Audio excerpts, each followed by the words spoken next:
Hi, today we have received this Lenovo IDA series laptop. The problem is the battery is not properly charging even though battery is in the good condition. So there is a problem in motherboard, so let's quickly solve it.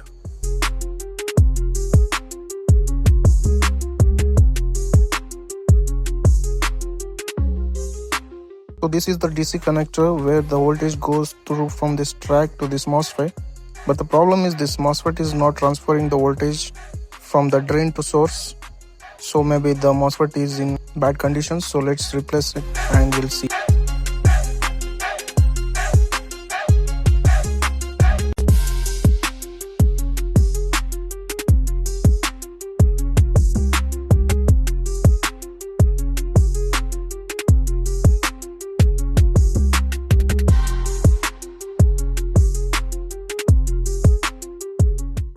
After replacing the MOSFET, we came to know that there is a problem with this charging section IC also.